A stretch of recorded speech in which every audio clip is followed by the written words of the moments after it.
Yo les potes, aujourd'hui on se retrouve pour la TLR News numéro 4. On est toujours en compagnie de Basile, la Baraka, Sylvester le Fort, Tom, la Roufa, le bel esprit. Eh ouais, mais je l'ai pas moi Tom, le bel esprit, j'ai pas le bel esprit. Alors déjà, bel esprit, respect total pour cette intro qui réveille tout le monde. On est KO, on est mercredi soir. Ouais. Bon, vas-y mec, réveille-nous. Réveille-nous frérot, parce qu'on se réveille. Eh ouais, Moi, mais vas-y, on va se réveiller un petit peu pour cette TLR News. On a des news. Ouais, bah, en fait, ouais, surtout des commentaires de news, parce qu'au final, on va se réveiller parce que le booking laisse beaucoup à désirer. Eh ouais. Écoute, avant toute chose, Tom, comment vas-tu?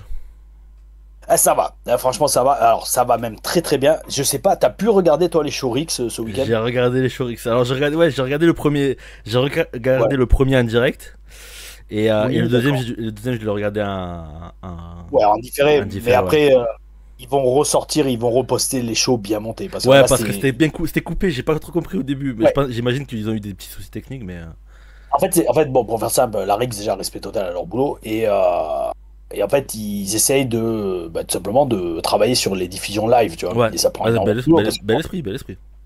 ouais, bah, ça reste très, très amateur quand même, tu sais, les équipes, tu vois. Parce que la plupart sont soit bénévoles, soit c'est pas des pros, tu vois. C'est pas des mecs qui Hmm. bossent à la télé. Et donc, ouais, ils font des tests comme ça. Et le prompteur, il me disait que, bah, en fait, il allait laisser la vidéo YouTube pendant quelques heures, voire un ou deux jours. Et après, ils allaient reposter le vrai show bien monté et tout. Avec les commentaires de Basile, la Ah, j'ai kiffé. Baraka. J'ai kiffé. En plus, bah je crois le premier jour, c'est toi qui ouvre le show, je crois, si je me trompe pas, non? Ouais, Enfin, alors, bah, en fait, quasiment, il y a le présentateur, et tu viens ouais, dessus dans le ring, il me semble. c'est ça, c'est Antonin, le Ouais, Antonin, présentateur, ouais. commentateur, qui devait commenter tout seul. Et après, il y a le booker de la Rix, il me dit, il me dit, tiens, au fait, tu veux commenter aujourd'hui? Alors, parce qu'il y avait deux shows. En fait, c'est sur 2 jours. C'était un seul épisode, techniquement, sur 2 après-midi, lors d'un salon de tatouage. D'ailleurs, c'était très bel esprit, parce qu'il y avait un bon public bien chaud. Je sais pas si on l'a vu sur les vidéos, mais le public était chaud. Et donc, ouais, donc il me dit, bah, en fait, le premier soir, j'avais que la promo, tu vois, contre ce petit Oui, Antoine Bernard. ouais. Et en fait, au final, j'ai dit, bah vas-y, écoute ce qu'on fait, je commente le début de show, et après, je vais dans le ring pour la promo, et on voit ce qui se passe, et après, soit je termine le show ou pas, tu vois. Et donc, on a fait ça, et après, le deuxième show, bah, comme j'avais, après, il y avait le match de prévu, là, j'ai fait, non, non, je vais pas commenter, faire le match, parce que ça a pas de. Enfin, peut-être un jour je le ferai, tu sais, me connaissant, taré comme je suis, mais tu sais, le mec qui commente tout le show, et après, bon, allez, je me lève, je vais catcher. Mais, ouais, non, franchement, c'était très bel Je esprit. crois que alors j'ai Et à peu près compris, je crois que tu me demandais mon avis sur les commentaires, je crois ça, sur les commentaires, non? ouais, c'est ça, qu'est-ce que vous avez pensé des Ok, commentaires de la parfait. première nuit? Franchement, j'ai kiffé. Déjà, opener Tom Laroufa, déjà.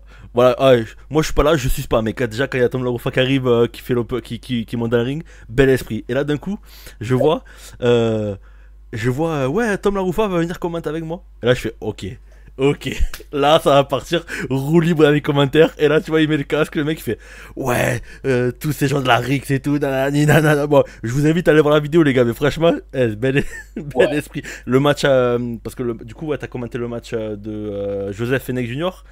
Ah mais Il y putain, a eu lui, le premier match, bel ouais. esprit, le commentaire, enfin, comme on en avait parlé le match d'avant. En fait, il faut que les Ouais, commentateurs rentrent dans le truc des persos. Et bon, je dis pas ça parce qu'il y a Tom, les gars. Mais en fait, le mec, non, il faisait mais, mousser. Non, mais tu faisais mousser le. Déjà, tu restais toi dans ton personnage. T'es pas devenu ouais, d'un coup commentateur de catch. Et le mec, il faisait mousser Wolverine. il faisait mousser les mecs sur le ring, tu vois. Et moi, j'ai bien aimé. Bon, dommage qu'il y a eu des petits soucis techniques au début. On n'a pas trop tout entendu. Mais sinon, c'était moi j'ai beaucoup aimé moi. Bah écoute, ouais, mais non, c'est super que t'aies remarqué ça, parce que oui, c'est ça, le grand truc que quand tu commentes, enfin moi c'est ma vision du truc, hein, c'est il faut être à la fois divertissant et faire bousser ce que tu vois. Dans le dos. Allez, comme ça moi j'ai lâché le draw aussi en même temps. Allez, vas-y. Ça aurait été marrant de le garder pour la vidéo. C'est bon, ça filme toujours? Ben, j'ai coupé, j'ai mis pause entre le temps que tu te lèves, mais du coup, le rouge je l'ai, donc peut-être je le mettrai. Avec- Allez, on est reparti. Donc du coup, tu disais... Ouais, donc j'ai dit, après ce gros row que je viens de lâcher. Donc en fait déjà voilà, quand tu commentes, il faut être divertissant, c'est-à-dire donner aux gens envie de regarder, mais pas juste envie de regarder le catch, envie de regarder, enfin pas envie de regarder les matchs, mais envie de regarder l'émission catch. Tu sais, de se dire putain il y a un tel et un tel qui commente, ou je vais regarder rien que pour me taper des barres. Ça c'est enfin moi c'est ma vision du truc. Et deuxièmement, et bien sûr faire mousser ce que tu vois dans le ring, parce qu'en fait le truc c'est si tu fais pas mousser ce que tu vois dans le ring et que tu fais mousser que toi, c'est qu'il y a un problème quelque part, tu vois. Et c'est ça moi qui est, alors c'est pas que c'est tendu parce que ça, tu sais, au bout d'un moment tu maîtrises assez bien avec les années d'expérience le personnage, mais beaucoup, tu vois, ont peur, notamment quand c'est Tom Larifa qui commente, ouais, mais il va se faire mousser que lui. Et ça, c'est une grosse connerie. Parce que le mec, c'est comme quand tu. En fait, pour moi, c'est exactement ça. C'est quand tu commentes, c'est comme une promo et c'est comme un match. Il faut vivre tout ce que tu vois. Et vivre ça comme si. Alors, pas comme si tu étais dans le match, mais comme si tu étais, genre, investi émotionnellement dans tout ce que tu vois à l'écran, tu vois. Et c'est ça qui est très important parce que. Enfin, après, c'est pas juste la Rig, c'est toutes les promotions de catch, et notamment en française, parce qu'on essaye de refaire ce qu'on voit aux États-Unis, mais des fois, ça manque de vie. Ça manque de vie. Ça manque de vie, parce que les commentateurs rentrent pas dans les matchs. Putain, mais en fait, tu vois un mec qui tombe sur la nuque. Putain, mais il est mort! Appelez les pompiers! Il va pas se relever, il va plus marcher. Tu vois, il faut vivre le truc comme ça à 100%. Si c'est juste là et tu dis ah joli marteau pilon de un tel et il tente le tomber 1 2 ah non il se dégage, non mais frérot s'il se dégage d'un marteau pilon tu lui as tassé les vertèbres et le mec il devrait plus être capable de marcher, s'il se dégage c'est un miracle, tu vois, il faut le vendre comme ça, tu vois. Et alors si t'arrives à faire ça, si en plus t'arrives à vanner non-stop le mec avec qui tu commentes, c'est bel esprit. Ouais, non, mais franchement c'était beau. Et ben, après, moi j'invite tout le monde à aller voir l'épisode 32, 31, 31, 31 ouais, 31 31, et ouais 31 et franchement c'était beau. Ben, moi j'ai un autre exemple, ben, c'était justement sur le match Senza Volto. Joseph Fenech Jr. Ben, tu vois qu'à un moment donné il fait une prise un peu coup bas et t'as Tom qui fait ah voilà je le comprends, écoutez arrêtez de le huer les gens, écoutez arrêtez de le huer, c'est votre c'est le champion et tout fait. Enfin, pas le champion de la RIS, c'est le champion de la PC, on a compris, mais tu vois, ça reste dans le perso. ouais. Mais tu fais mousser le gars, tu vois. Ouais, bah alors, bah tiens, vas-y, bah, C'est bel esprit. bah regarde, je vais te dire pourquoi je le fais mousser. C'est parfait, bon, ça va chambouler tout l'ordre des news qu'on avait prévu, mais ça, pourquoi je fais mousser Joseph? Bah parce que le mec est dans le Pro Wrestling Illustrated, le Ouais, PWI, ouais. le PWI, comme tu dis. Le Piwi, ouais, moi je dis Piwi, ouais, mais c'est vrai que ça fait un peu. Ouais. Et le truc, c'est que, non, mais tu vois, en fait, voilà.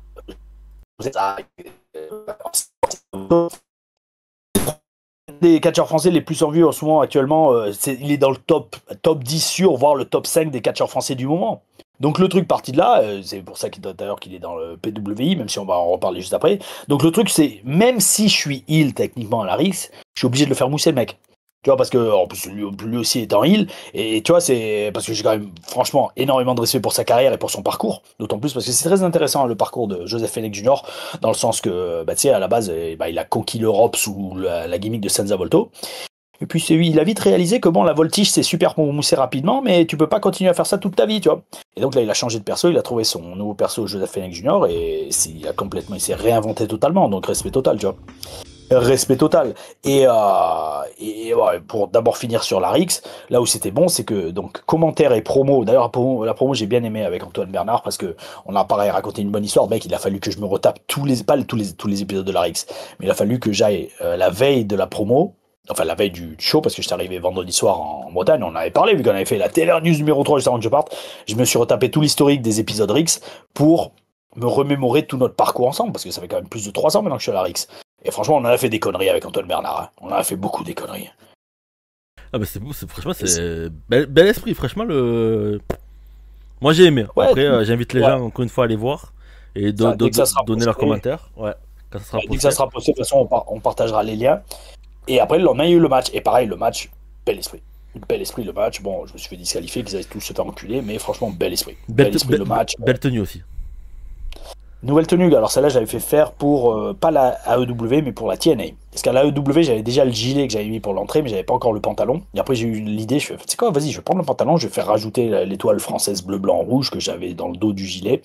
Et sur le côté, le casque spartiate en mode Punisher. Et franchement, ouais, très belle. Et donc, oui, ou le PWI 500, comme je dis moi. Ou alors toi, comment t'appelles ça, toi? Le Pouy, le Piwi. Le Piwi, voilà. Le Piwi. Le Piwi a été posté il y a quelques jours, je sais même pas au courant de la date. Voilà le deuxième. Oh oui, c'est le Monster, les amis. Oh oui, c'est pas les télé raw views, c'est les raw tout court. Yo, le PWI 500 a été posté. Et alors déjà, moi, je te pose la question, parce que j'ai envie de dire, je pense que beaucoup de gens connaissent mon avis sur ce genre de classement. Toi, t'en penses quoi? Ben, moi, mitigé, Comment... honnêtement. Ouais. En fait, Alors, je parle du PWI déjà dans son ensemble, pas ouais. du classement de cette année. Moi, mitigé parce que pour moi, bah, c'est un peu. Ça rejoint mon avis que j'ai avec ton ami Delv Meltzer, tu vois. Comment. Ouais. Après, attention, je développe. Comment donner un classement sur des. Enfin, pour moi, tu peux pas classer des catcheurs. Puisqu'en fait, c'est pas forcément eux qui choisissent leur booking. C'est pas tout le temps eux qui choisissent avec qui travailler. Et donc pour moi, dans la plupart, pas tout le temps, mais pour moi, il y a des, par exemple, bon, ça se passe surtout en bas du classement, enfin dans les 100, dans les positions 100. Pour moi, tu as des catcheurs qui devraient être beaucoup plus hauts et des gens qui sont beaucoup plus hauts qui devraient être beaucoup plus bas. Mais étant donné que ils sont over et qu'ils ont gagné des matchs, alors que par exemple, un mec comme je me souviens à l'époque, qui c'est qui était connu là-dessus? Ben, Dolph Ziggler par exemple, à l'époque Ouais. VVE à la fin, ben, le mec Yes. il faisait que perdre, il avait un classement de merde. Alors que le mec, justement, ben, c'est grâce à lui que les mecs dans le top 20, comme il y avait C'est ça. que des gars VVE, ben, que c'était important, Ouais, tu vois. c'est bien. Après, je veux pas te Bien. mentir, je le regarde quand même. Je le regarde, tu vois, histoire de bah, déjà de connaître, de voir des gens que je connais pas, ou je le regarde quand même. Mais c'est pas vraiment important pour moi. Ouais. Bah, écoute, non, ouais, bah déjà, t'as totalement raison dans tout ce que t'as dit. Moi, je rajouterais même un truc, tu vois, c'est que déjà, alors, ils ont dit les critères sur lesquels ils sont basés. Tu vois, je sais plus, j'ai vu passer ça tout à l'heure, j'aurais dû t'envoyer la copie d'écran. J'ai vu les critères sur lesquels ils se basent. Il y a nombre de victoires, impact ou influence sur le business, euh, promotion dans lesquelles vous avez bossé. Enfin bon, ils essayent quand même d'avoir des critères objectifs, ce qui est obligé. Ce qui est obligé, quand tu fais un classement comme ça, tu es obligé d'avoir des critères objectifs, parce que sinon, c'est juste, tu le dis clairement, oh non, c'est juste moi qui choisis, qui j'aime et qui j'aime pas. Ça, c'est le premier truc. Et c'est pour ça que là, ce genre de classement, en tout cas pour le catch, alors, j'allais dire, j'y crois pas. C'est pas que j'y crois pas, mais c'est pas possible. C'est pas possible. Parce que tu vas demander, regarde, simple exemple, tu vas demander un classement à Vince McMahon ou même à Triple H. Tu prends Vince McMahon, Triple H et Tony Khan. Tu leur dis, classe-moi les 10 meilleurs catcheurs de l'histoire selon toi. Les trois, ils vont te donner des réponses différentes. Les trois, ils vont te dire un Ouais, classement différent. Et lequel a tort, lequel a raison. ouais, Tu vois, je veux ouais, dire, déjà, de dire un éclat total, ce genre de classement, ça vole en éclat. Alors attention, je dis pas ça parce que oui, Tom Larufa est pas dedans, donc il dit que c'est de la merde. Non, aucun rapport. Parce que même moi, je sais même plus combien de fois j'ai été, je crois, 2 fois, je crois, j'ai été. Et en fait, ça m'a jamais fait ni chaud ni froid. Alors déjà, attention. Parce que je tiens à le dire, aux 4 Français qui sont dedans, bel esprit, enfin 4 Français, il y a 3 Français, et Mike Dick et Belge francophone, bel esprit, bravo à vous. J'espère sincèrement que ça vous donnera soit plus de booking, soit que ça vous permettra de décrocher un gros contrat dans une grosse fédé. Parce que c'est surtout ça, pour moi c'est comme ça que je regarde le truc. C'est si un mec est dedans, ok, t'es dans un classement fait par des journalistes qui ont sûrement jamais pris de chute de leur vie. Si t'es content, tant mieux pour toi. Par contre, si ça t'aide à avoir plus de bookings, plus de dates et plus de boulot, donc, et voir un contrat avec une grosse fédé, bel esprit. Là, ça sert à quelque chose, tu vois. Sinon, après, je te redis, c'est un journaliste qui fait une sélection arbitraire et au final, j'allais dire presque sans queue ni tête. Parce que tu vois, regarde, alors oui, je suis dedans, je suis dans le puits, je suis au numéro 301. Il y a mon nom qui est mentionné dedans. En parlant de Gianni Valletta, par exemple. Gianni Valletta, qui est le catcheur maltais, qui a une très belle carrière cette année à la Dragon Gate. Et en fait, le truc, c'est ça, j'allais dire, franchement, bon, j'adore Gianni, il est excellent, mais je me dis, enfin, même lui, Gianni, il me dit, il m'envoie une photo, il m'envoie, tiens, il m'envoie la photo, le truc, il me dit, tiens, regarde, je suis dans le puits, et moi, ah ouais, j'avais même pas vu, j'avais même pas regardé le puits dans son ensemble, et il me dit, même lui, il me dit, ouais, je comprends pas pourquoi des mecs comme toi, ou même Fabio Ferrari, sont pas dedans. Parce qu'en fait, c'est ça le truc, c'est que j'ai regardé un peu, survolé vite fait quelques noms, tu sens que ça reste quand même très orienté indie, fédé, internet, tout ça. ouais, oui, Alors si le oui. truc était vraiment 100% objectif, les mecs regardaient toutes les fédérations de catch au monde. Et il se dirait, putain, mais t'as des mecs comme, je sais pas, Fabio Ferrari, ou même encore Michael Kovac, le mec qui catch depuis 30 ans, ou 25 ans, 25-30 ans. Le mec qui catch encore, ils font des super shows en Autriche, où ils font venir Mercedes Moné, Bram, Tom Le Timer, qui est champion NWA. Et ces mecs-là, ils sont ne serait-ce que jamais considérés, mentionnés dans ce genre de classement. Non, par contre, ils mentionnent tous les catcheurs qui catchent sur les shows Indie Darling. Alors, en Angleterre, t'as la Progress. Aux États-Unis, t'en as une tonne de trucs Indie. Ça manque. Alors, je vais pas dire ça manque d'objectivité, mais ça manque de. C'est pas universel. C'est pas universel. Parce que tu vois, par exemple, il y a quasiment aucune mention. Et tu vois, il me parle de l'APC dans le Puy, mais il parle pas de la RIX. La RIX est supérieure à l'APC. Je parle en tout cas de fréquence des shows, de diversité des storylines. Ok, la PC ou même Bergerson Wrestling, ils font venir de grosses stars américaines, cool, d'accord. Mais niveau storyline, il n'y en a pas. Alors que je peux dire qu'à la RIX, on se sort les doigts pour essayer de faire des storylines. Donc tu vois, c'est tout un ensemble en fait. C'est très. Ce genre de classement, encore une fois, ça peut être très bénéfique pour une carrière, mais d'un point de vue purement professionnel, est-ce que ça change vraiment quelque chose? Parce que le premier, c'est qui? C'est Cody Rhodes cette année, je crois. Ouais, Cody Rhodes, Moxley en Moxley, le deuxième. Et je crois le troisième, c'est Gunther, je crois. Gunther, pas mal, le troisième, non? Ouais, je crois que c'est Gunther. Bel esprit. Ouais, bel esprit, mais bon, d'un autre côté, est-ce que les matchs de Gunther étaient aussi impressionnants que ceux d'Adam Page ou de Swerve Strickland? Ah non. C'est ça, voilà. Ouais, Gunther, sauf que lui, il a eu un règne, un gros règne de champion du monde. Mais comme t'as dit, il a VVE. Comme tu as dit, on récompense le mec qui a été bien booké par des décisions sur lesquelles il n'avait absolument aucune influence. Peut-être mis à part par la qualité de son travail. C'est tout. Tu sais, c'est comme, en fait, j'allais dire, oui, alors, non, même pas. Parce que j'allais dire, c'est comme les Emmy au cinéma, tu sais, les récompenses sur les scénarios. Alors oui, on juge quand même la qualité du travail d'un acteur, mais ça reste vachement subjectif quand même. Bah après, moi j'ai plus simple, le ballon d'or au foot. Ouais, mec, je regarde pas le foot, donc mais il y a très comment, par exemple.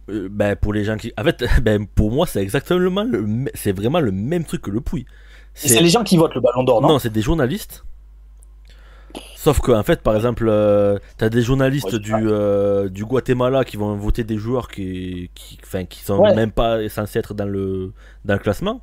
Et en fait, en gros, genre, une année, on va te dire. Oui, mais de toute façon, le ballon d'or, c'est vraiment un truc collectif. On fait pas que les stats personnels. Donc, ils vont le donner à tel joueur. Et l'année d'après, le mec, il va faire. Il va pas gagner forcément de coupe. Mais il va avoir des gros stats. Et là, cette année-là, ils vont dire oui, mais il faut récompenser les stats.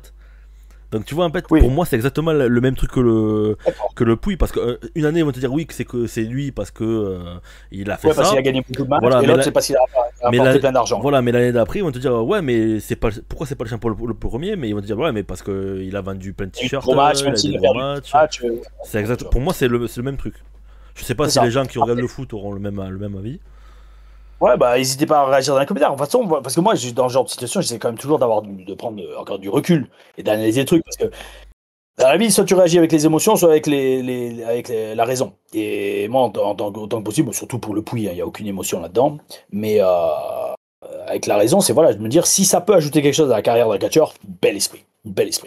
Mais quand même, en observant ça de façon objective, tu te rends compte que ça reste quand même quelque chose de très trop subjectif pour y donner une grosse valeur. Tu sais, j'en reviens à ce que je disais toujours, tu sais, c'est en fonction des promoteurs. Le Puy, c'est un peu comme un promoteur qui te dit aujourd'hui, je veux que tous les mecs soient intenses et méchants dans le ring. Ok, t'es intense et méchant et boring. Et après, le lendemain ou 2 mois après, il va dire voilà, tout le monde est sérieux, tout le monde se ressemble, je veux des personnages, je veux être du divertissement. Et il faut s'adapter. Ouais. Et c'est comme tu dis, chaque année, ça change, quoi. Après, je sais pas si vraiment ça. Si ça aide les gens à avoir des bookings, tant mieux, mais je sais pas. Étant donné que je suis pas dans le circuit, je peux pas te dire ça, Tom, mais tant mieux si ça les aide. En tout cas, big name français et bravo. Je vais juste quand même vite fait dire leur classement si ça vous intéresse. Voilà, c'est ça. Mac Divecchio, du coup, le seul qui est pas français qui est belge, il est à la 180. Il est 180e à la 180e position, pardon. Et l'année d'avant, il était 294e. Donc il a quand même grimpé, c'est pas mal. On a Joseph Fenech Jr. qui est classé à la 208e. Et l'année dernière, il était 217e. Donc pareil, lui aussi, il a grimpé. On a Aigle Blanc qui est à la 216e place. Alors il me semble qu'il était l'année dernière, mais j'ai pas du coup son classement. Et j'ai Kuro qui est 398. Et lui, par contre, c'était la première fois qu'il fait partie du classement. Donc bravo à eux. Et Bah, tu vois, regarde, mérité. voilà. Enfin, même si je suis pas contre le Puy, quand on regarde les matchs qu'ils ont fait et la hype qu'ils ont fait, Ouais, bah, voilà quoi. c'est tout hype en parlant de notre ami Kuro. Mr. Hype, Et, yes.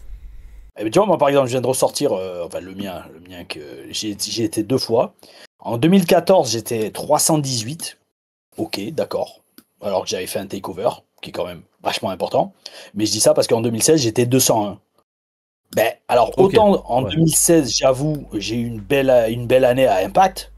Mais fuck, t'es à NXT Takeover, tu devrais limite être plus haut sur la carte, je sais pas. C'est bizarre. C'est bizarre. Parce que, enfin, Ouais. en 2016, j'ai fait que jobber. Enfin, en 2014 aussi, mais je préfère jobber, j'allais dire presque à Takeover, sur NXT Takeover, que hebdomadairement à Impact. Enfin, oui, Impact, moi, c'est pas TNA. Ouais, c'était Enfin, Impact. bref. Yes. Ouais. Bon, après, Enfin, bref. voilà. Comme t'as dit, t'as cité les noms, bravo à eux, et j'espère sincèrement que Bravo. ça va vous faire passer votre carrière au stade supérieur, les amis. Bravo à eux. Bon, bah écoute, Tom, ça fait 24 minutes, on n'a pas commencé les news. Ouais, mais non, mais on a fait déjà une des plus grosses. Après, les news, regarde, frérot. Et vas-y, bah, je vais faire moi la transition. Allez, vas-y. Déjà, qu'est-ce qui s'est passé cette semaine à la télé? Rien du Qu'est-ce qui tout. s'est passé? Alors, non, alors, c'est Je pas. veux oublier, Tom. Moi, je veux oublier. Eh ben non, on va pas Moi, oublier. j'ai regardé la Rix, moi, personnellement. Mais non, alors oui, déjà, je pense que les Shorix c'était mieux que Raw déjà de cette semaine. Le booking aussi, je pense, c'était meilleur que celui de WrestlePalooza. All Out, alors il y a eu de très bons matchs, de très grands moments, ça aussi. Mais ouais, alors le truc, c'est franchement, alors donc on a eu All Out ce week-end, WrestlePalooza, il y a eu SmackDown aussi, mais je sais même pas si c'est passé à SmackDown, Raw et NXT. Et moi, franchement, tout ce qui m'a intéressé cette semaine, c'était NXT. Avec le crossover avec TNA que toi, t'as pas vu, J'ai pas tu regardé. m'as dit, Non, mais j'ai pas très belle regardé encore. ultra bel esprit. Parce que regarde, si on fait bon, WrestlePalooza, mais ça va nous amener à la news d'après, le booking, tout le monde a gueulé au scandale. Au scandale sur le booking de Triple H à WrestlePalooza, notamment John Cena qui s'est fait, je crois, exploser par Brock Lesnar en 10 minutes, c'est ça? Ouais, c'est ça, on va dire ça. Ouais. Et en plus, tu vois, ils écoutent pas les télé news parce qu'en plus le match c'était Je pense qu'ils les écoutent. Je pense qu'ils les écoutent. fini sur finish. Oui, il y a eu trois, voilà, il y a eu trois FU, j'ai vu. Trois Ouais, FU, et Brock Lesnar qui en fait 5-6 pour. Enfin. Ah là Mais là. vis-à-vis de ça, bah vas-y. Alors là, on va pas faire le booking de la semaine, mec. Je te dis, cette LR News, elle part dans toutes les directions. Là, on va faire booking de la semaine, mais avec aussi ESPN qui était dégoûté par Oui, WrestlePalooza. donc alors. C'est, c'est un truc de ouf. Alors Vas-y, on a vas-y, une, dis-le. ouais, on a une news ben en fait c'est même pas une news, c'est d'habitude j'ai l'habitude de Une dire déclaration ouais, officielle, je crois. j'ai l'habitude de dire ben selon Oui, Wrestle selon un tel, Observer non, non, non, non. non non là c'est selon ESPN eux-mêmes. Wrestle Palooza n'a pas du tout été à la hauteur. Le média souligne en revanche que Vaki et Sky étaient vraiment une démonstration dans le ring et était très bien et je suis d'accord, le match était La vraiment. tenue de Stephanie Vaquer était très bien aussi. D'ailleurs, je me suis fait chambrer au boulot. J'ai montré à un pote la vidéo. La photo, ouais. Non, le fait que j'utilisais Opera. Ouais, bel esprit. Bel esprit. Du coup, voilà, je lui ai aussi conseillé d'utiliser Opera. Donc voilà, bref. Donc du coup, après, qu'est-ce qu'il a Donc, dit Il a- à part Stephanie Vaquer, ouais. Voilà, À part ce Stéphanie match. Baker, gros match. Le reste de la carte était loin d'être mémorable. Ils ont pointé du doigt le duel trop court et très décevant de Cody Rhodes-Drew McIntyre, Ouais. ainsi que la victoire expéditive de Brock Lesnar sur John Cena. En plus, c'était Euh, l'opener contre Lesnar. opener, oui, opener. Et toujours selon ESPN, pour un show qui promettait des moments épiques et historiques, WrestlePalooza finalement semblait être tout juste moyen. Et donc ils ont eux-mêmes noté le show avec un C. Donc je sais pas jusqu'à où ça va, si ça va jusqu'à eux, mais moi j'aurais même peut-être mis un peu moins C. Et j'en profite d'ailleurs avant que tu réagisses, qu'il y a eu Vas-y, aussi vas-y. des news qui apparemment la carte, enfin les Ah, je pensais victoires au dernier moment. ont changé au dernier moment. Et voilà, John Cena devait gagner apparemment et Drew McIntyre devait aussi gagner le. Enfin, c'est même Titre. Cody Rhodes et Drew McIntyre qui étaient eux d'accord pour faire gagner Drew McIntyre. Donc ça après c'est des Ouais. rumeurs, mais franchement ils auraient fait ça et il aurait été vachement mieux quand même le PLE. C'est ça. Et fuck. En fait, déjà, moi, je me pose la question de la réaction backstage, dans les offices de WWE quand ils ont vu sortir la review. Ouais. Parce que, tu vois, le truc, ça a été posté en public. Donc, est-ce que tu as des mecs d'ESPN qui, avant de le poster, ont appelé l'office en disant Yo, les gars, qu'est-ce que vous avez fait? C'est un show merdique, ça. On vous a payé je sais pas de combien de millions de dollars pour avoir la WWE sur ESPN, vous nous donnez cette merde. On va vous casser en public, tu vois. Est-ce qu'il y a eu cet avertissement avant, comme ça ils ont pu se préparer mentalement les officiels de WWE à lire ça, ou alors c'est tombé comme ça, bram, et qu'ils ont fait ah ouais d'accord. Bon, après je pense qu'ils ont quand même parlé dans les vestiaires, mais enfin dans les bureaux, mais c'est chaud quand même. C'est chaud d'enterrer ça. Tu vois là en fait c'est comme si tu vois tu viens d'engager je sais pas un athlète ou un salarié à un salaire de ouf. Et que dès le début, tu fais non, mais en fait, c'est une merde, quoi, tu vois. C'est chaud, quoi, c'est chaud. Pour une première, waouh. Bah, franchement, en fait, le truc, c'est qu'il n'y a jamais eu de. Bon, à part le match, oui, de féminin, mais c'était vraiment plat nul. Et surtout, Triple H qui faisait. Tout un pataquès, qui a fait des interviews de partout. Ça va être super, vous allez avoir des surprises. Bah en fait, spoiler alert, vous avez eu 2 surprises. La première, c'est que Stephanie McMahon est intronisée au Hall of Famer.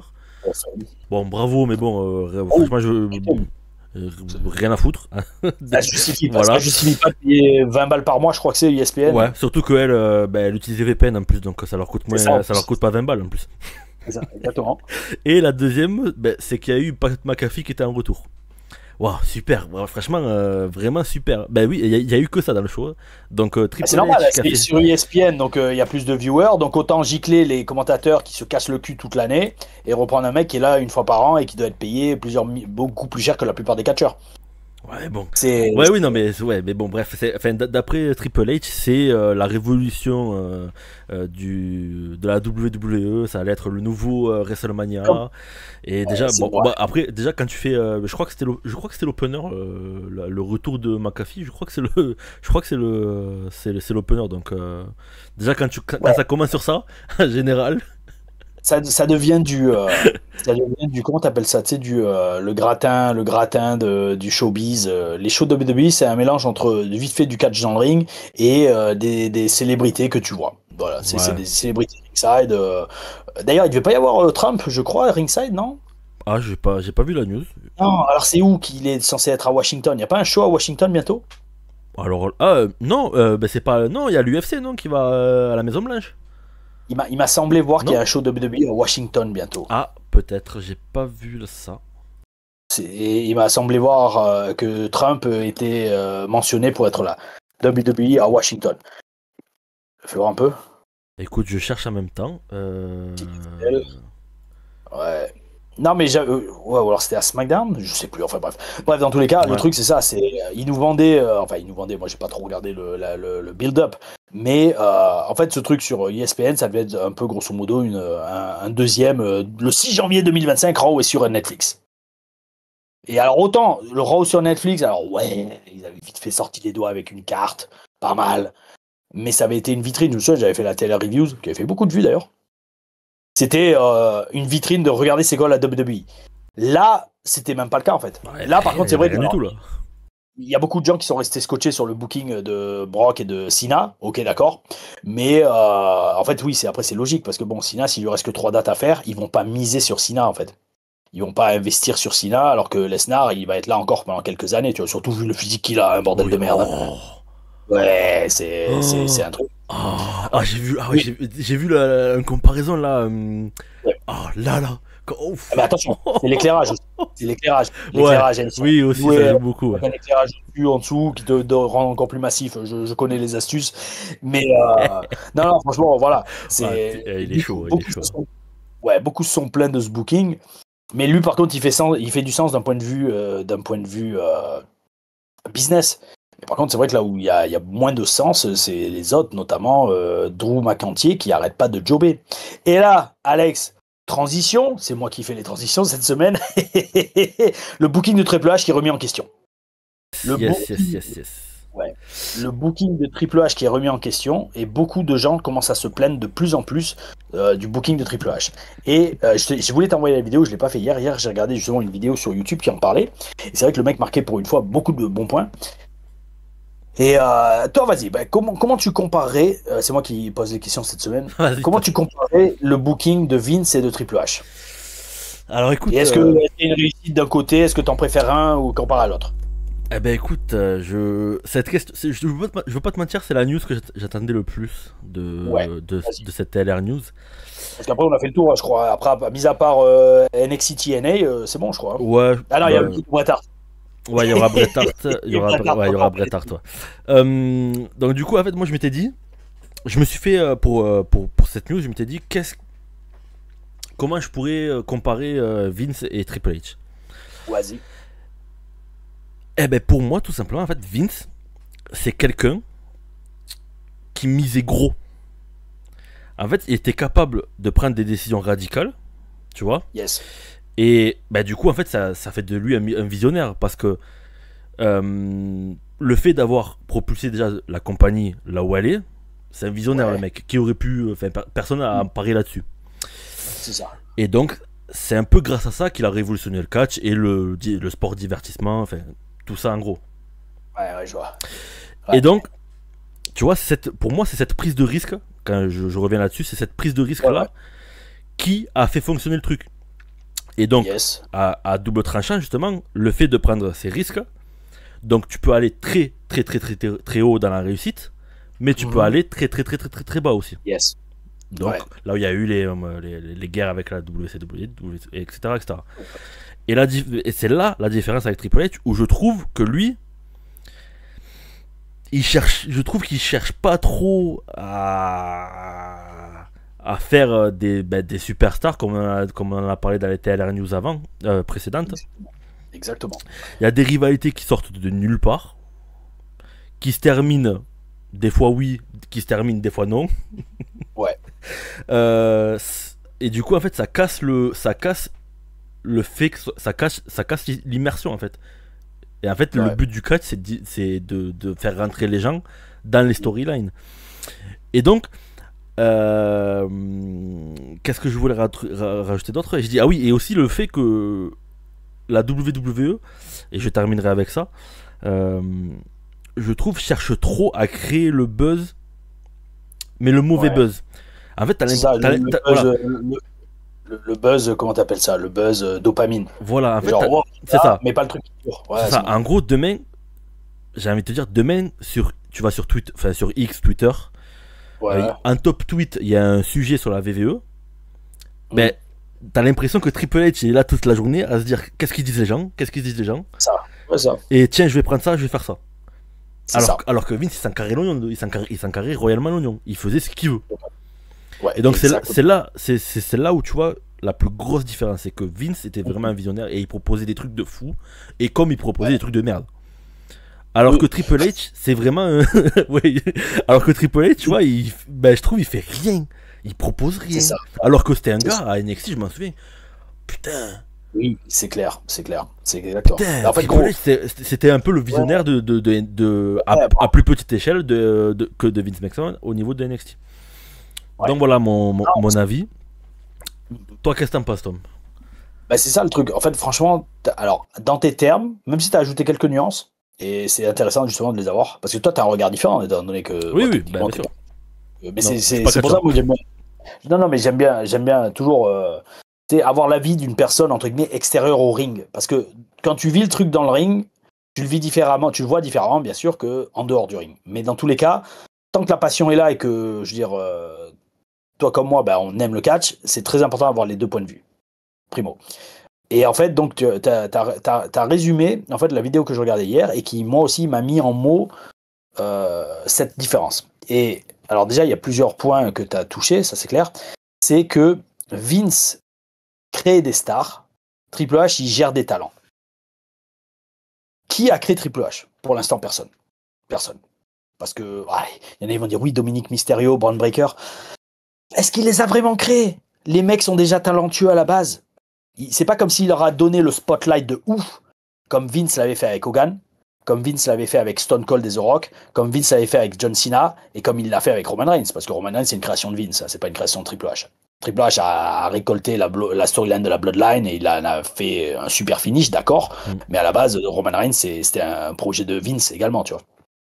Et donc, c'est clair que Vince, il savait créer des stars. Et ce que j'aime beaucoup dans la politique de gestion de Vince, je parle d'un point de vue catch, encore une fois, pas de tout le reste, mais c'est que Vince était old school. Et old school, c'est-à-dire que tu sais que tu peux compter que sur toi-même. Alors, pas par rapport à ce qu'on a vu dans la TLR news précédente ou celle d'avant, qui était qu'il déléguait. Non, c'est pas ça. Mais tu vois, là, on le voit, le parfait exemple avec ESPN, c'est que si t'as un mec au-dessus de toi qui te paye et qui est pas content de ton boulot, tu passes pour une merde et il va te chier dessus. Vince, vu qu'il a toujours resté le patron à 51% quasiment de sa compagnie, ça plaisait pas, allez vous faire enculer, c'est moi le patron. Et ça, c'est bel esprit. Parce qu'au moins, tu vois, comme tu dis, le mec, il avait des grosses baloches, il prenait des risques énormes. Alors, des fois, c'était super bien, des fois, c'était pourri. Mais en attendant, le mec, il s'en prenait qu'à lui-même. Et ça, c'est couillu dans le monde d'aujourd'hui, parce que comme tu dis, vu que maintenant tout le monde est scotché sur les réseaux sociaux, dès que tu fais un truc, alors même pas que tu fais un truc de travers, dès qu'il y a le moindre truc, tu sais jamais comment Twitter va réagir. Tu sais, aujourd'hui, quelqu'un peut passer de l'anonymat à la célébrité en quelques minutes. Tu vois, il suffit que il y a un truc dans la rue qui a été filmé, ça machin truc. C'est la société, donc comme on a dit, c'est le truc, le coup de roche de dopamine. Mais un mec comme Vince, il a jamais connu ce truc. Lui, il construisait sur le long terme, déjà premièrement. Et après, voilà, il s'en battait les steaks d'avoir l'approbation de qui que ce soit. Et, ouais, et par conséquent, donc, sa façon de booker le produit avait ce que beaucoup de gens disent n'a pas la façon de Triple H de booker, un côté d'imprévisibilité. Tu regardais la WWE avec Vince, il pouvait se passer des trucs de malade, alors moins vers la fin. Mais à l'époque, dans les fin des années 90, début 2000, il se passait des trucs de ouf. Oh, t'imagines que, regarde, si tu y réfléchis, Vince, il a fait, je vais aller dans les cas extrêmes, mais il a mis de la nécrophilie, d'accord ? Il a mis un mariage homosexuel dans le ring. Il a mis une live sex celebration au milieu du ring, avec Edge et Lita. Ah ouais, Edge et Lita, ouais. Et ouais, il a mis deux mecs, un homme et une femme qui couchent ensemble. Billy et Chuck qui vont faire un mariage homosexuel. Alors je crois qu'à l'époque c'était pas très légal. Enfin je sais pas, un truc vraiment pour faire parler. Il a fait, j'ai regardé, un Raw General Manager anonyme. Donc en fait t'avais les petites sonneries qui sonnaient et ouais, on savait pas qui c'était. Fuck, Hornswoggle c'était son fils. C'était Hornswoggle, ouais. Du pur divertissement. Alors les gens vont dire oui c'est de la merde. D'accord frérot, mais en attendant le mec il tentait et comme il dit, c'est ce que je te disais là, dans une vidéo, je me souviens, il en avait marre du catch. Donc le mec il voulait d'autres trucs et c'est ça aussi Lance nous avait dit ça très tôt quand on s'entraînait avec lui. Il disait Vince pour lui le catch c'est un soap opera. Je sais pas comment tu dis en français soap opera. C'est un feuilleton en fait. C'est un feuilleton. C'est pas du catch en fait. C'est un feuilleton. Il faut des histoires et des histoires qui, si ça peut, souvenons-nous. Et les mecs étaient tellement talentueux qu'ils nous ont fait rentrer dans l'histoire. Eddie Guerrero et Rey Mysterio se sont disputés la garde de Dominique dans un match à échelle. Ouais. Le concept de Money in the Bank, qui est une idée de Vince, je crois, enfin, en tout cas venu sous l'ère de Vince, et que Triple H n'aime pas, justement, c'est quand même n'importe quoi quand il pense. C'est le mec, j'ai Money in the Bank, le champion, il vient de se faire défoncer un coup de batte dans l'arrière de la tête, il est inconscient au milieu de ring. J'arrive, j'encaisse mon truc, je deviens champion du monde. Où tu vois ça dans les sports de combat? C'est comme si le mec vient de finir un main event de l'UFC. Le mec qui arrive. Ouais, je veux ma chance pour le titre. Allez, deuxième combat. C'est n'importe quoi, mais en attendant, ça offre un côté d'imprévisibilité de ouf et des moments historiques. Le cash-in de Edge, le cash-in de Seth Rollins, c'est des trucs de ouf. Et donc, c'est vrai que, ouais, le Triple H. Alors, maintenant, la grande question, c'est est-ce que c'est uniquement Triple H ou c'est aussi derrière, pas Tony Khan, Nick Khan? The Rock, apparemment, il est plus du tout impliqué dans la WWE. Ça aussi, je serais curieux de savoir pourquoi. Et est-ce que c'est pas tous les shareholders qui sont derrière et qui lui disent ne fais pas de vagues ou on veut voir ces mecs-là à l'antenne? Je sais pas. Je sais pas, mais franchement, je te dis, il y a de plus en plus de gens. Je vois en live, autant Triple H, il y a 6 mois, tout le monde l'adorait. Maintenant, tout le monde lui chie dessus. Ah ouais, il est détesté là. Là, franchement, tu regardes. Ah ouais, là. Mais après, je pense, ouais, c'est un peu. Je vais sortir le mot, c'est TKO encore. Mais est-ce que. C'est clair. Enfin, pour moi, tu peux pas passer d'un booking que faisait Triple H à la NXT, que c'était Ouais. c'était incroyable quand même. Le mec il donnait la chance à tout le monde. T'avais des surprises. Non, quand même pas. Quand même pas parce qu'il avait quand même ses favoris NXT. Moi j'y étais en personne. Oui. Oui. Si t'étais pas dans le. En fait, pour faire ça, moi quand j'étais, si t'étais pas une star indie. Oui. Nah, oui, c'est vrai. Oui, comme tu dis, il y avait des c'est Finn. Alors regarde, il poussait. Finn Balor, Kevin Owens. Kevin Owens, Kenta, Sami Zayn. C'est tout. Il poussait tous ces gars-là en fait. Oui, alors attention, après, Vince faisait pareil. Mais voilà, faut pas non plus dire oui, Triple H à NXT, c'était genre, il prenait, j'allais dire, il donnait sa chance à tout le monde. Oui et non quand même. Parce que tu vois, Riddick Moss, il lui a jamais donné sa chance vraiment. Ty Dillinger, enfin Sean Spears, pareil. Alors que Sean Spears, Ty Dillinger, quand il faisait le Perfect 10, il aurait pu faire des millions. Alors, des millions, mais c'était aujourd'hui. Ça popait. À NXT, c'était aussi over que Yes Yes de Daniel Bryan. Hein. On les voyait sur les live events. Les gens étaient affamés de Perfect 10 et de Ty Dillinger. Mais ils l'ont jamais poussé. Va comprendre. Ouais. Mais du coup, c'est quand même deux extrêmes. Alors, est-ce que vraiment il a la pression du... Mais je me demande, tu vois, si ce changement d'avis des fans vis-à-vis de lui, c'est pas uniquement vis-à-vis du booking de John Cena. Alors, il y a eu un tournant. Il y a eu clairement un tournant pour moi. Mais là, ouais, avec le booking de John Cena contre Lesnar, ça a été genre, ça y est, c'est presque. Il y en a qui demandent littéralement sa démission du comité booking. Pour moi, Lesnar, ça a vraiment été pardon. Le John Cena, le booking John Cena avec The Rock, c'était clairement un tournant parce que. Non, enfin non, avec Lesnar, tu veux dire. Ou tu veux dire carrément toute la storyline de Cena. Pour moi, quand la storyline de John Cena en gros est redevenue face.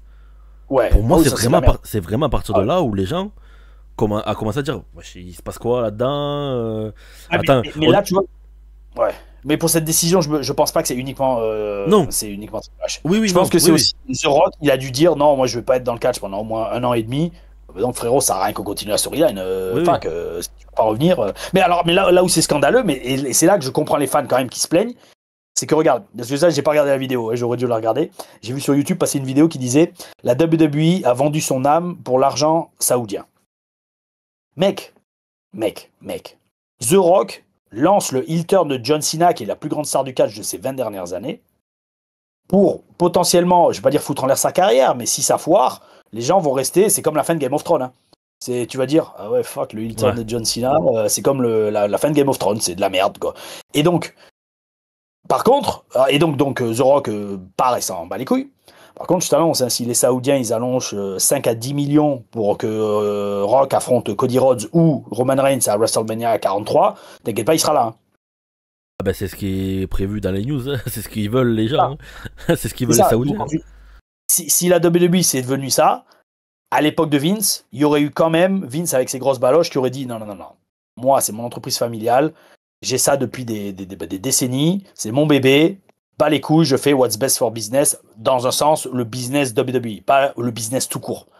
C'est ça en fait le truc, TKO prend soin de TKO, Vince prenait soin de la WWE.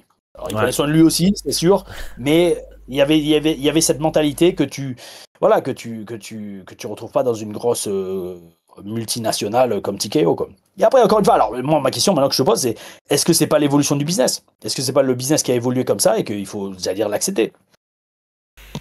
Grosse question. J'ai envie de te dire non parce que c'est pas comme ça. La EW, c'est pas comme ça. C'est pas le catch globalement qui est devenu money, on s'en fout, on vend. C'est vraiment c'est VVE depuis que le TKO a racheté ça et qui cherche, comme je crois, on en a parlé à la télé news avant, on a dit qu'en gros ils cherchent juste à faire de l'oseille et une fois que ça marchera plus, ils vont revendre. C'est ça. Et ben maintenant, regarde, magnifique transition. Je te dis, Alex, c'est moi qui fais les transitions cette fois-ci. Espérons qu'ils revendent WWE à Shawn Michaels. Parce que Shawn Michaels à NXT fait un boulot de ouf. Il fait un boulot de ouf. Là, le segment qu'il y a eu avec l'invasion TNA à NXT, avec le match, à la fin du match, Oba Femi contre Trick Williams, Guillaume Érection, bel esprit. Déjà, alors, franchement, Oba Femi, bel esprit. Même si son style n'est pas adapté à NXT. Il y a un style de poids lourd et tout le monde me dit qu'à NXT, ils veulent que ça va à 300 à l'heure. 300 à l'heure. Et là, à la fin, il y a eu ce segment où tu as une grosse partie du roster TNA qui envahit NXT parce que Trick Williams est champion TNA. Il est champion TNA et donc il y avait un match ceinture contre ceinture. Franchement, bel esprit. Alors, on se doute bien que ça se dirige vers un War Games. Mais même ça, en fait, je sais même pas parce que la semaine d'avant, ils ont annoncé un War Games entre l'équipe Shawn Michaels et l'équipe Triple H. Bah ouais. Oui. Ouais, donc ça veut dire quoi? Ça va être un War Games à 3 équipes. Alors après, autant je me suis avancé rapidement en disant j'espère que Shawn Michaels va avoir le booking de la WWE. Mais après, il va voir. Non, mais franchement, NXT, ce passage. Ouais, du coup, non, j'ai pas regardé. Il faudrait que je regarde. Ça a l'air très intéressant, l'invasion. C'est rafraîchissant en fait. Ouais. Putain, c'est rafraîchissant. Waouh, en fait, franchement, dans un sens, c'est un peu. Alors, toute proportion gardée, mais ça a cette vibe de NWO done right. T'as des catcheurs indépendants qui arrivent, enfin indépendants au produit NXT qui arrivent et qui tabassent tout le monde, tu vois. Alors après ça part en baston général, tu vois. Mais franchement c'était, tu vois, en fait d'ailleurs ce qui est énorme aussi, c'est quand tu regardes la vidéo, le segment entier sur YouTube, quand il y a Matt Cardona qui arrive dans la foule, mais le mec il a une plus grosse pop que les deux qui sont dans le ring. Et d'ailleurs je comprends pas pourquoi ils l'ont laissé apparaître, parce que c'était une star en fait. Moi je comprends pas pourquoi ils l'ont pas. Déjà il est pas retourné depuis avec. Enfin. Ouais. Après oui comme tu dis, il est peut-être mieux sans la VVE, mais un mec comme lui. Je lui avais parlé à Baltimore à la TNA et je lui avais dit franchement bon après c'est pas une question de faire le susboule hein, je suis pas comme Alex avec Tom Larufa. Non mais franchement je lui ai fait mec monsieur parce que j'avais pas vraiment connu à NXT mais enfin je lui ai fait bon mec, monsieur ouais je lui ai fait franchement t'es un modèle, t'es une inspiration parce que le mec il est quand même parti d'un deal quand même je pense à l'aise à la WWE et le mec c'est devenu le roi des indies carrément quoi. Et le mec, il sait se faire mousser sur les indies, a acheté mon merch à chaque fois, tu vois, il lui dit ça. Et même lui, il me disait, il m'a dit littéralement, il dit, écoute, merci déjà de dire ça. Et c'est vrai que je pourrais faire beaucoup plus d'argent si je signais quelque part, mais je m'amuse.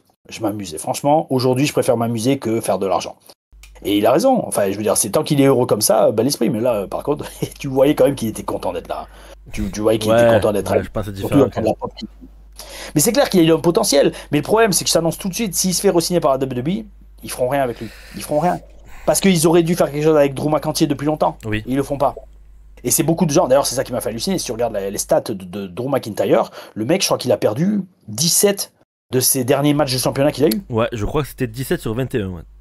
Ouais, ça. Et le mec, c'est le prototype du catcheur, hein, Drew McIntyre aujourd'hui. Ah ouais, vraiment, il est vraiment très très fort. Très très fort. Enfin, même ça, tu vois, à l'époque, tu vois, quand je vois Drew McIntyre aujourd'hui, je me demande, est-ce que Vince avait déjà vu ça en lui à l'époque? Est-ce qu'il avait vu tout ce potentiel? Je pense, une partie, parce qu'il a quand même eu un run intercontinental. Mec, à 21 ans, il était le chosen one. Hein. Je sais plus quand il a débuté à SmackDown. Ouais, il a fait que 2 semaines en développement, hein, je crois. Ouais. Il a fait que 2 semaines en développement. Et il a été direct à SmackDown avec... comment il s'appelait Dave Taylor, excellent catcheur. Le Chosen One, c'était l'élu par Vince, alors qu'il était tout jeune, tout fin. Est-ce que déjà Vince en lui avait vu tout ce potentiel qu'il a aujourd'hui à presque 40 ans? Ah, bel esprit. Est-ce qu'il te manque Vince? Là oui. Là oui, là oui de ouf, vraiment. Enfin, franchement, je te dis, c'est vraiment terrible pour un fan de catch. Moi, je trouve c'est terrible en ce moment En fait, le truc c'est que j'ai plus ce truc de me dire, vas-y, il y a WrestlePalooza. Vas-y, qu'est-ce qui va se passer? Qu'est-ce qui va se passer? Je vais le regarder en direct. Là, je veux pas te mentir, WrestlePalooza. J'étais dans mon lit. Je me fais putain. C'était un raw. Ouais, je me dis putain, c'est vrai, il y avait WrestlePalooza. Bah vas-y, tu sais quoi, je le regarderai demain. Ouais, même c'est ça. Et tu vois, les seules surprises, c'est les retours. Qui est de retour? Et alors t'as la pop du retour, mais après ça, bon, ok, y a rien. Oui, c'est ça, il y a rien d'excitant en fait. C'est triste hein, parce qu'ils ont des talents de ouf. C'est ça, il y a rien d'excitant. C'est terrible. C'est plus excitant de voir les interviews de Bret Hart. Oui, Tom, oui. Belle transition. Je te dis, je suis l'expert des transitions maintenant. Alors du coup, oui, il y a eu une interview dans Inside the Rope. C'est bien. Ouais, en fait, c'est des interviews live qu'ils font en Angleterre, je crois. C'est ça. C'est là. Donc Bret Hart, le membre de la du Hall of Fame a montré, a exprimé sa frustration encore une fois à Goldberg. Forcément, il le lâche pas. Hein. Et d'un côté, là. C'est moi où il a l'air aigri, Bret Hart. Bah, en fait, pour moi, Bret Hart, bon, je fais une petite vanne, mais c'est un peu. C'est le film Un jour sans fin. En fait, t'as pas d'interview de lui. Genre, contrairement à Eric Bischoff, où du jour au lendemain, il va te sortir des dingueries. Des nouvelles dingueries 30 ans qui se passaient 30 ans avant. Soit il détruit. Mais avec Bret Hart, ouais, c'est ça. Alors que Bret Hart, Bret Hart, il amène tout le monde et souvent Goldberg. Donc, et Triple H. Ouais, et Triple H. Bon, donc du coup, t'as pas beaucoup de news. Sauf que là, il a un peu changé sa version. Il a parlé de l'Arabie Saoudite. Donc, je vais tout de suite vous dire ce qu'il a dit. Donc, Bret Hart à Inside Europe a dit: quand j'entends que Bill Goldberg part en Arabie Saoudite empocher 3 millions de dollars pour un match de 10 minutes, tu te dis qu'il aurait pu m'appeler et me dire: tiens, je vais t'envoyer un petit truc en compensation. Donc il fait référence bien sûr au fait que Bill Goldberg a mis fin à la carrière de Bret Hart à cause d'un kick mal placé. C'est ça, d'un soutien de musique, ouais. Et qu'est-ce qu'il a rajouté d'autre? Il a dit, alors pour Bret, ce n'était pas seulement une question d'argent, un peu quand même, mais surtout l'absence totale de reconnaissance. C'est ça. L'unique excuse de Goldberg est arrivée 8 mois après la blessure de Bret Hart. C'est ça. Et à ce moment-là, Bret Hart ne voulait déjà plus lui parler, donc il aurait pu s'excuser, il s'en carrait l'oignon. Ouais. Et donc il a dit: il ne m'a jamais appelé après ce qui s'est passé. Je ne pense pas qu'il ait compris ce qui s'est passé. Bon, excusez-moi de la traduction, je le fais en live. Ouais, non, et qu'il comprenne encore aujourd'hui ce qui s'est passé. Aujourd'hui, ni même qu'il se soucie de ce qu'il a fait. C'est ça. Et en fait, c'est pour ça que je t'ai envoyé ce texte. En fait, c'est parce que, alors, pourquoi je t'ai envoyé ce texte? Parce que tu vois, bon, bien évidemment, moi, j'ai jamais catché au niveau d'un Bret Hart ou d'un Goldberg, d'accord? Mais quand je vois ce genre de citation, et c'est pour ça aussi que tu sais, à la base j'ai relancé la chaîne aussi, c'est pour que les gens voient comment un catcheur qui fait ça depuis des années pense et raisonne. Parce que c'est quand même franchement différent, où des fois on va voir des choses où on va penser d'une façon qui est complètement différente et déconnectée de comment on peut penser un fan tout court, tu vois. Et là en fait, donc tu vois, j'essaie de comprendre ce que disait Bret Hart, et ce qui m'a marqué, et au final je dis ok, c'est bon, je comprends ce qu'il veut dire, c'est que quand il dit genre il dit genre he never once called me after it happened. Il m'a jamais appelé après que ce soit arrivé. Pourquoi moi ça m'a marqué? Parce que je peux dire tout de suite, mec, si demain, bon, toujours du bois que ça n'arrive pas, hein, mais si demain je blesse quelqu'un involontairement, tu vois, et que vraiment le mec est dans la merde et il est out pendant des mois, voire à tout jamais, mais mec, je m'en voudrais toute ma vie en fait. Franchement, je m'en voudrais toute ma vie, professionnellement, tu vois. Combien de fois ça m'est arrivé, tu vois, regarde, bah, c'est vrai, des blessures en match, bah, je peux te dire que moi, les catcheurs, ils m'appelaient toute la semaine après, même des semaines après, mec, ça va, tu récupères, comment ça se passe et tout, tu vois. Quand je me suis flingué l'épaule contre Fabio Ferrari, bon, Fabio, il n'y était pour rien, tu vois. D'ailleurs, il faudrait que je fasse une vidéo là-dessus un jour. Fabio, il m'a appelé, genre, pas appelé, mais il m'a envoyé un texto sur WhatsApp. Hey mec, ça va? Est-ce que t'as le verdict? T'as vu le docteur et tout? Et après, une fois qu'on a eu le verdict et qu'on savait où ça allait, c'est bon, il a arrêté de m'appeler. Mais tant que t'es dans le doute, voilà. La dernière fois, quand j'étais à Malte, pareil, je me suis blessé au dos, au cou, sur une prise de merde en plus. Bah, justement, Gianni Valletta, qui m'a fait apparaître dans le puits. Le mec m'a, tous les jours, il m'envoyait un message. Il fait, hey mec, ça va? Comment ça va et tout? Pareil, un jour, je me souviens, j'avais catché. Bah, d'ailleurs, lui, je vais le faire en TLRM. Un match j'avais fait contre Red Scorpion à la HCP. Dans le match, je prends mal une prise, et d'ailleurs ça serait intéressant de le faire en TLRM parce que je me tiens le bras tout le reste du match. J'étais fait un petit problème au cou qui était descendu dans le bras, et voilà, et je sais que bah, c'était Artemis l'arbitre. Bah, Artemis, elle a pris des nouvelles de moi toute la semaine, tu vois, parce qu'en fait je l'ai worké dans le match. Elle me fait ça va, et vous voyez que j'avais mal, je fais non, c'est bon, vas-y, on termine le match. Tout ça pour dire, moi c'est ça qui m'a choqué quand il dit que si c'est vrai que Goldberg l'a jamais appelé, c'est un sacrilège ça en catch. Alors je redis, j'ai pas été main eventer de CW, mais en catch quand tu blesses, quand tu blesses, parce que là c'est Goldberg qui l'a blessé quand même, quand tu blesses un partenaire, ben fuck, la moindre des choses c'est de prendre des soucis lui, et surtout si en plus après tu fais 3 millions pour un match de 10 minutes en Arabie Saoudite. Bah, que ça soit dans le catch ou pas, déjà de une c'est pas professionnel. Ouais. Et même c'est pas humain. C'est pas humain. Ça arrive. Oui, ça arrive, mais de pas prendre des nouvelles, c'est pas pro et c'est pas humain. C'est exactement. Enfin, c'est pas. Oui. C'est ça. Demain, tu vois un mec tomber dans la rue. Bon, peut-être tu rigoles sur le moment parce que ça t'a fait rire, mais tu vas l'aider, tu vas l'aider à se relever. Si le mec il reste par terre, bah tu vas commencer à t'inquiéter, tu vas l'aider à le relever, tu vois. Ouais, non, exactement. Mais c'est alors, et voilà. Bon, après, je sais pas. En toute franchise, on sait pas si Brett dit 100% de la vérité ou alors des fois est-ce qu'il oublie et tout. Mais je sais pas. Ça m'a semblé vachement choquant. Et même après, allons plus loin. Je comprends aussi Bret Hart parce que imagine, tu vois, le mec qui a mis fin à ta carrière. Si encore une fois, Bill Goldberg a vraiment mis fin à sa carrière, parce que des fois, il y en a plein qui disent oui, mais Bret Hart a continué à catcher un peu quelques mois après ça et machin truc et tout. Tu vois que ce mec-là, il catch encore et il se fait des millions en faisant des matchs de merde, presque où il a failli tuer l'Undertaker. Ben, tu l'as en travers. Parce que tu te dis, moi, connard, si t'avais pas mis fin à ma carrière, je serais là à faire 10 millions par match en Arabie Saoudite. Oui. À catcher un énième match contre Shawn Michaels pour le grand plaisir des Saoudiens. Non, mais je comprends qu'il est le seum, Bret Hart. Maintenant, par contre, là où je serais très curieux, c'est que, bon, comme tu dis, on a dit, Bret Hart, il critique très facilement. Bon, attention, Bret Hart, pour moi, c'est une de mes références et une de mes idoles. Hein. Encore une fois, je dis pas, fuck Bret Hart, il est bitter. Non, mais il faut regarder les faits. Bret Hart critique beaucoup. J'aimerais le voir au booking. J'aimerais voir de quoi il est capable à booker une promotion. Ouais, pareil. Ouais. Après, pour reprendre l'interview, enfin, lui, il a dit clairement, moi, on m'aurait appelé, si j'étais en forme, l'Arabie Saoudite m'aurait appelé. Il serait déjà en Arabie Saoudite pour être. Il a souligné, Oui. il a souligné le fait que certaines superstars comme Bryan Danielson avaient refusé l'Arabie Saoudite, donc bel esprit. Ouais. Ceux qui ont refusé, qui peuvent se permettre de refuser et ceux qui ont refusé. Après, Sami Zayn, au final, il a accepté. Hein. Ouais. Et du coup, il avait dit que, il a admis que si on lui aurait proposé 3 millions de dollars pour 10 minutes, il y serait allé. Et pour conclure l'interview, comme tu l'as dit, Tom, ce n'était pas seulement une blessure qui a mis fin à sa carrière, c'était aussi un choc financier et émotionnel. Oui. Parce que c'est vrai qu'au final, je pense que ça s'est pas arrêté du jour au lendemain, comme tu as dit, il a commencé à faire quelques matchs, il a continué à faire quelques matchs, mais je pense que tu dois le sentir quand même quand tu t'arrêtes. Financièrement et émotionnellement. Oui. Puisque tu es une superstar, tout le monde t'acclame et du jour au lendemain. Oui. Imagine, mais regarde, Edge catch encore. Donc Bret Hart, il aurait pu encore catcher 5 à 10 ans. Oui, facile. Oui. Et même, le truc, c'est. Tu sais jamais, en plus, il y a eu un choc comme ça au cerveau. Tu sais, il a eu des strokes hein, par la suite. Alors, comment t'appelles ça en français, une stroke. C'est un AVC. Je crois que c'est un AVC, je crois.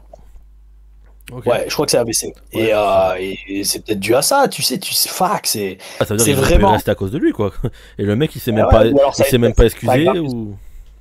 Ouais, ou peut-être ça a aggravé le truc. Bon, enfin bref, j'allais dire oui, c'est triste.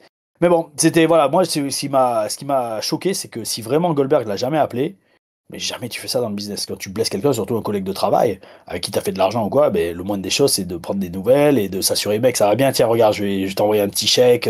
Voilà, fuck, surtout que le mec, quand tu touches, bordel, quand tu touches 3 millions, putain, tu peux bien envoyer, bah, il l'aurait pas fait, je pense, mais tu peux toujours envoyer 150 000 balles au gars, tu vois, je sais pas. C'est Space, quoi. C'est vrai, comme tu dis, c'est très choquant si il n'a rien fait. Après, on n'a pas la version de Goldberg. Enfin, je crois que si, lui, il avait déjà dit une fois qu'en gros, il avait dit ouais, au début, je me suis excusé, et après, il a dit je m'en bats les couilles. Voilà, clairement. Faut que je trouve la page. Voilà. Écoute. On a fait le tour, je crois. On a fait le tour, Tom. On va passer aux questions des abonnés. Ouais, je crois qu'il y en a 2 cette semaine.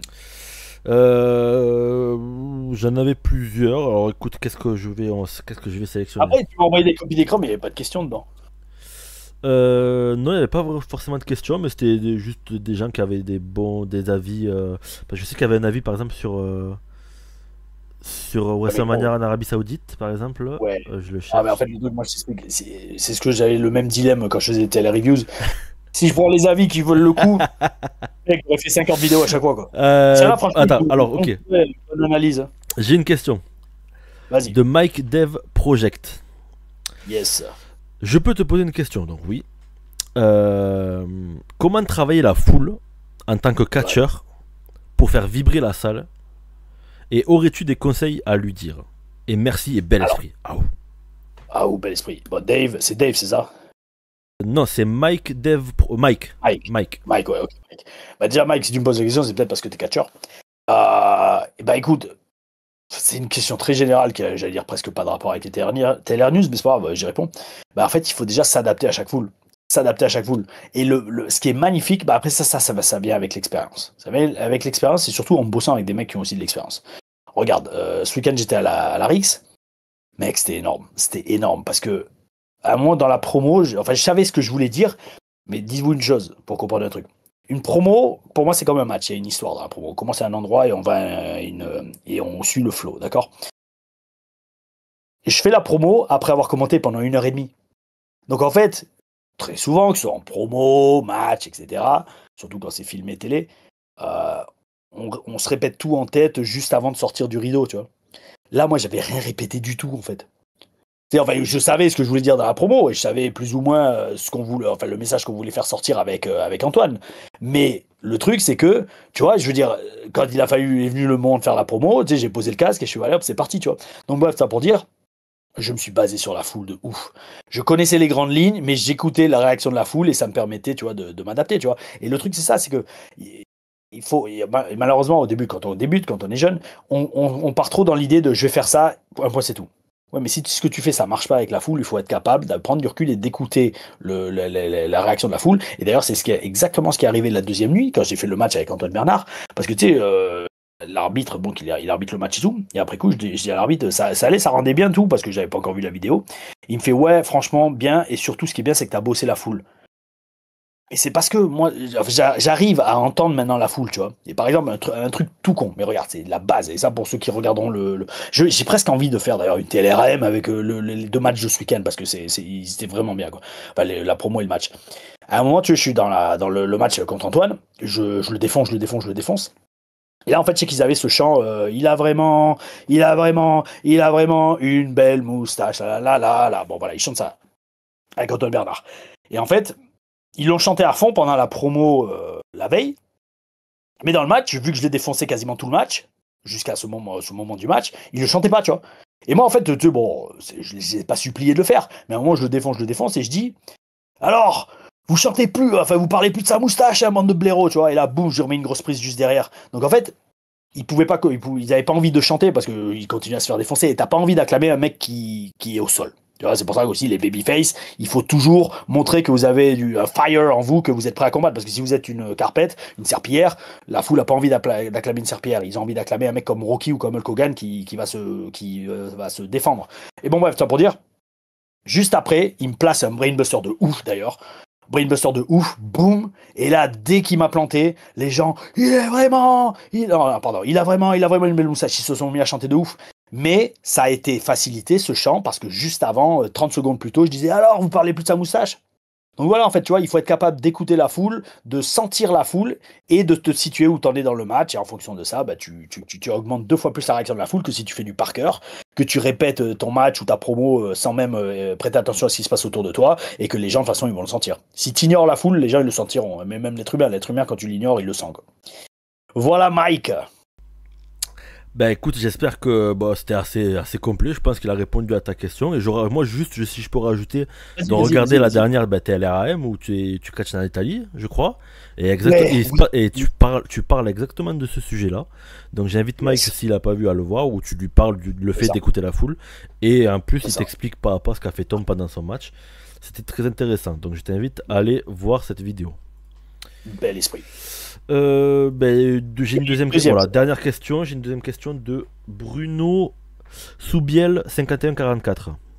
Ouais. Bonjour, j'aurais une petite question pour vous. Alors attends, excuse-moi, c'est un peu petit. Dream, ouais. Est-ce que vu que vous avez été à NXT avec Velvet Dream,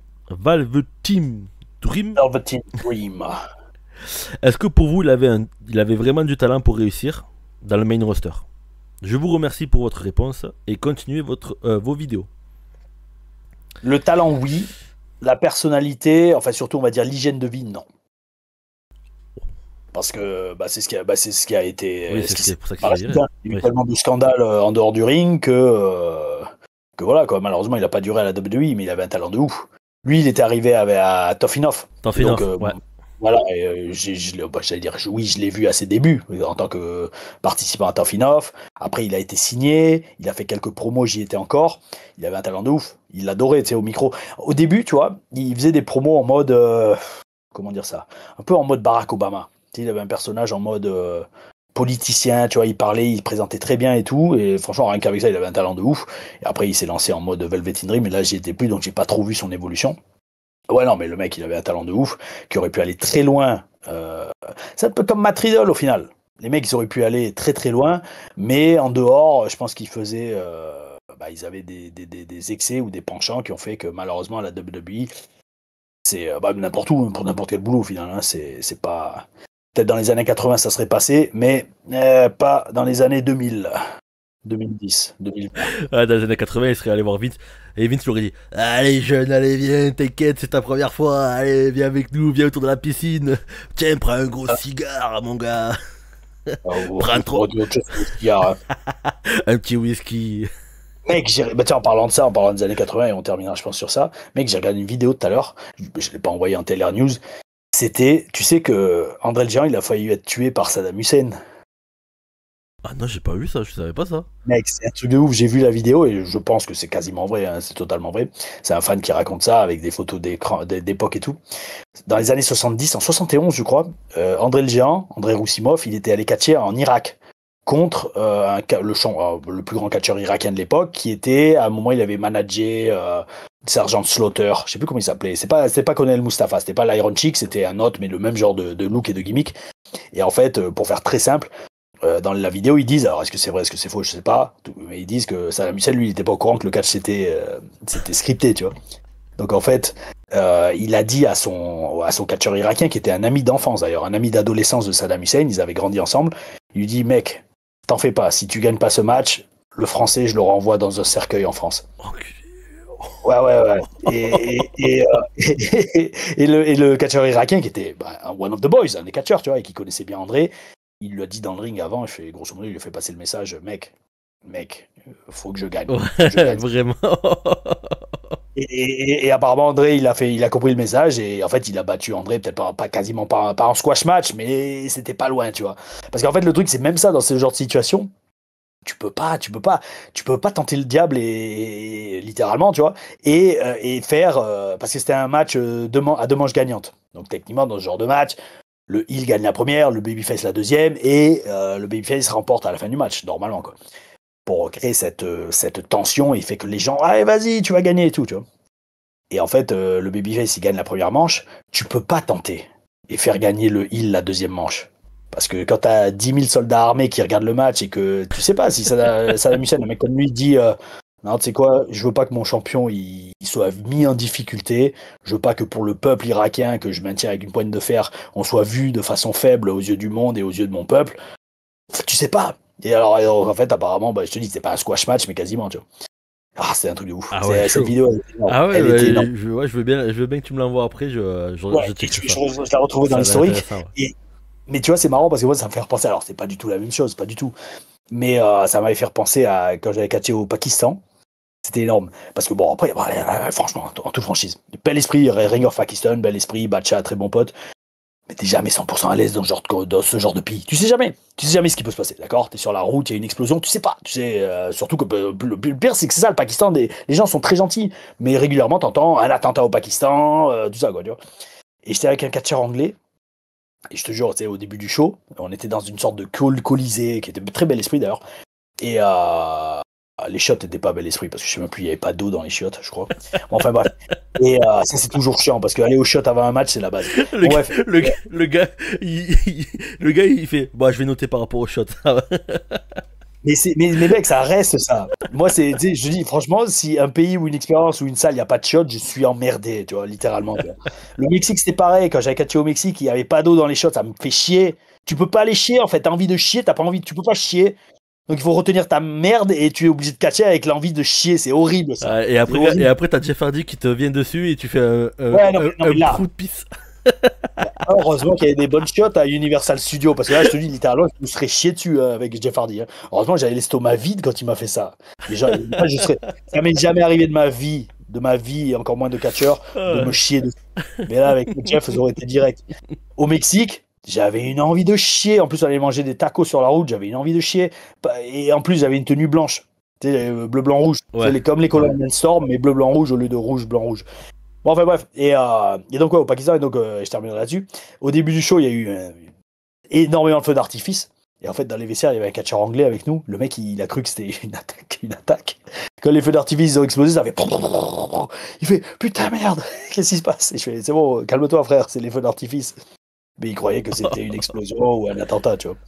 Enfin, bref. Après, écoute, c'est des expériences. Après, je pense que c'est des expériences. Hein. Ah bah oui, totalement, ça c'est clair. Tu sais, Eddie Karaoui, il a catché en Corée du Nord. Ah ouais, je voulais te lancer là-dessus. Vu que je suis un successeur de Tom LaRoufa, que je regarde toutes ses interviews, je m'intéresse au personnage et je regarde aussi ce qu'il a fait avec Eddie Karaoui. Donc oui, je savais qu'il avait été en Corée du Nord et c'était très intéressant d'ailleurs. Le fait, il a expliqué un petit peu comment c'était passé. Et ouais, tu sais jamais ce qui peut se passer en Corée du Nord. C'est ça. Et un mec comme Eddie Karaoui, tu le vois pas dans le puits. Alors que le gars, ouais, il a dit. Franchement, il faut vraiment que tu fasses une deuxième vidéo avec lui. C'était trop intéressant ça. Je l'ai re-regardé il y a pas si longtemps que ça. La semaine dernière, je crois, la vidéo. Il doit avoir de ces anecdotes, ce gars. Ouais, mais Vince, il a en plus, il a d'autres. Enfin, la TPW, ils ont pas mal d'autres d'interviews. On avait fait Eddie. Je crois qu'on avait fait Artemis, qui était vraiment pas mal aussi. Et après, on avait fait Dileo. Non, on avait fait un troisième, je crois, mais je sais plus qui. Non, White Storm. White Storm, c'était excellent, White Storm aussi. Oh oui. Oh non, on avait fait de grosses vidéos. On devait faire Dileo, mais on n'a pas pu le faire. On n'a pas encore eu le temps de le faire. Et on avait fait Booster aussi, mais je sais plus si Booster, il avait posté. À voir. Enfin bref, mes amis, avant tout ça, vous avez eu droit à la TLR News numéro 4. Oh. C'était Tom LaRoufa avec un invité, Alex Castillo d'Horizon Wrestling. Bah, écoute, merci amigo, putain à chaque fois on part pour 45 minutes et on a fait une heure et quart. C'est ça, à chaque fois on se dit, ouais, allez, cette fois-ci on l'a fait courte. Ouais, mais c'est ça, en fait, il n'y a pas beaucoup de news cette semaine, mon cul, ouais. Heureusement. Mais c'est ça les gars, on se lance, on discute, on échange, on a des différents avis, c'est le but de l'émission et c'est cool. Hein. Oh oui. Donc les amis, abonnez-vous, likez, partagez, commentez et gardez le bel esprit. Alex, merci à toi frérot. Merci à toi Tom. Et on se dit à la semaine prochaine. Yes, semaine prochaine. Je sais pas si c'est même heure, même jour, mais en tout cas, semaine prochaine. Aou.